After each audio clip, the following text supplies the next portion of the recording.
WKBN 27 First News. Ask them how they feel about vaping, and every one of them that have quit will tell you it's saved my life or it's changed my life. So do electronic cigarettes really help people stop smoking? Or is it simply swapping one addictive behavior for another? Is it any safer or just less harmful? I talked with smokers, vape store owners, national advocates, and the Mahoning County Health Department to find out. Well, nicotine's like caffeine, man. I mean, it's... Nader Rafidi opened his first vapor shop less than 2 years ago on Youngstown's west side. He now owns 7 alternative smokes locations and says the e-cig business is smokin'. The technology changes weekly, and it's just grown exponentially. It really has, because it works. Most vape shops market their products as a way to quit smoking actual cigarettes. Rafidi says he's gone from 2 packs to 2 cigarettes a day on top of his vaping. Many of his customers will tell you the same story. But a recent study by doctors at the University of California, San Francisco found people using e-cigarettes to quit real cigarettes are less likely to stop.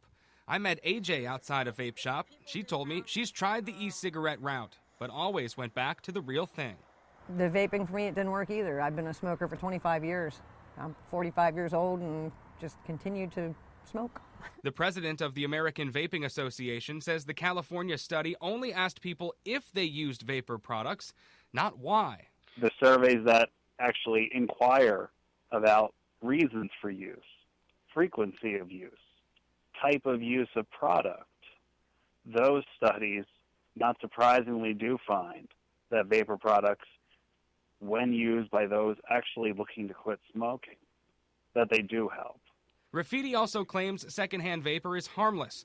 He feels firsthand puffing is safer too, getting nicotine without the 130 or so other cancerous chemicals in cigarettes.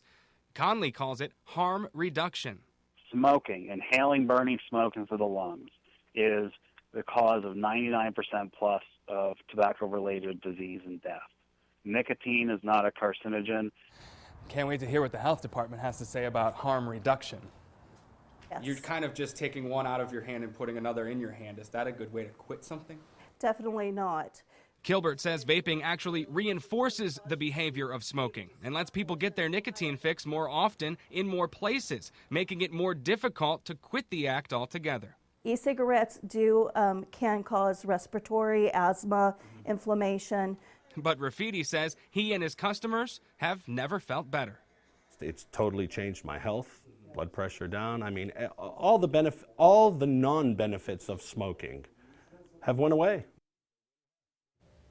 Including the smell. You'll hear that from a lot of them as well. Now, as we said in the piece there, Lauren, nicotine's what the addictive substance is in cigarettes, but since the 70s, doctors have said it's really the tar and the chemicals in the cigarettes that kill smokers and add to the health problems, not the nicotine. So that those e-cigarette liquids, they start at different levels of nicotine, from about 18 milligrams, which is what you'd find in a normal cigarette, all the way down to 0. So that's why Rafidi says it can help smokers kind of wean themselves or step down from the level of nicotine they're getting to essentially no nicotine at all. Now, I know one of the concerns a lot of people have with e-cigs is that they might be appealing to younger kids because of the flavors and things like that. Are there any precautions in place? Actually, Lauren, right now in the state of Ohio, there are no laws or rules or regulations against minors, anyone under 18, buying or using the vapor products. Now, it's up to each individual store owner to decide to ID the customers, and most do, as they would with tobacco products in the state of Ohio, where you have to be 18 years old